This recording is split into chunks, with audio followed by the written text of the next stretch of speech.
Hi, my name's Elijah, and I'm going to be talking about the 18th Amendment. But before I get into that, let me build a little foundation so you know what led up to the 18th Amendment. Now, 1918 was a very interesting time to be alive, at least for an American. If you're a soldier, you'd be relieved because World War I was ending. But for the rest of the population, they were handling the Spanish flu, which unfortunately killed around 50 million people worldwide. That was 1/5 of the entire population of the world.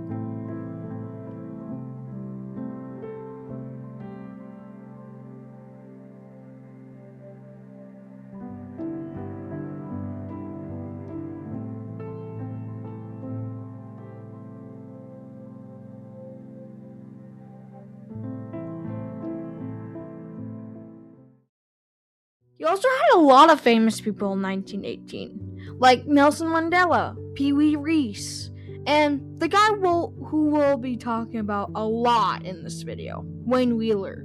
Now, Wayne Wheeler was born on 1869 and died on September 5th, 1927 from a heart attack. He also founded the Anti-Saloon League in 1893. Now, you may be wondering, what is the Anti-Saloon League? Well, it's basically what you think. It's a group led by Wayne Wheeler and who's anti-alcohol. But even before the Anti-Saloon League, there was another one called the Temperance Movement. They were a group of women trying to change America for the better. But for a while, the Temperance Movement protested the consumption of alcohol because their husbands were coming home drunk. But unlike the Anti-Saloon League, they weren't only focused on alcohol. They support other problems like equality and absence. But during the protests of alcohol, one person chose a little more violent approach. Her name was Carrie Nation. Born on November 25th, 1846, and died on June 9th, 1911. Carrie Nation was a part of the Temperance Movement and was involved in the alcohol protests. But she did it a little differently from the rest of the group. She walked in saloons, sang a hymn, and smashed the saloon with a hatchet while singing. With Carrie Nation smashing a lot of saloons came a lot of different reactions, and one of them were just straight up violence. Carrie Nation would often get assaulted while trying to smash saloons. But I should probably stop here. I got a little bit off track. Back to Wayne Wheeler. You also might be wondering, why did I spend that much time on Carrie Nation? Well, Carrie Nation had a big influence on Wayne Wheeler to write the 18th Amendment. Finally, the main topic, the juicy parts. And we're at 1917. Wayne Wheeler has completed his draft of the 18th Amendment, but it needs to be ratified. And yes, it did get ratified. If it didn't, I wouldn't have chose this topic.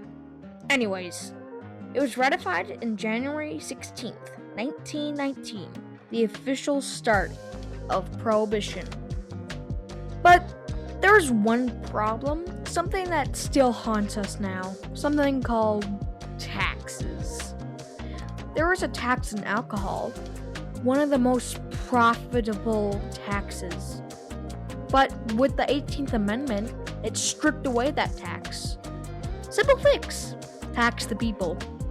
Not like they already had enough taxes. This isn't in the script, but it's not like taxes could cause a revolution, am I right? Like, that's never happened before. Anyways, back to the amendment. Now, at first, it was working really well, but a side effect was crime. We are now entering the danger zone.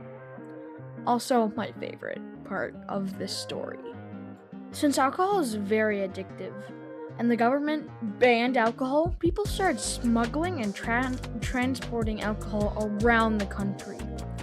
And the biggest name to come out of this? Al Capone. Now, Al Capone is basically the definition of a mobster. I mean, his looks alone give off mobster. I mean, am I wrong? Now, Al Capone was nothing near a good guy. He did many horrendous things. Even though he was never charged with murder, he was linked to 40 murder cases, and his most notorious one was the Valentine's Massacre. Now, the Valentine's Massacre was a horrendous act by Al Capone.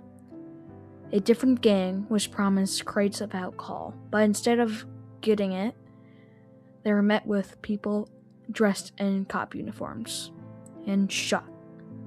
Like an execution, they weren't armed. All 7 men were shot and killed. Unfortunately, Al Capone was never charged of the murders.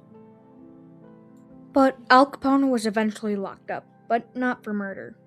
They arrested him for tax evasion. He got locked up for only 11 years, on 1931.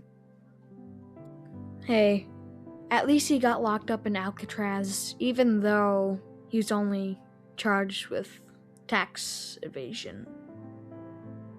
Al Capone died on 1947.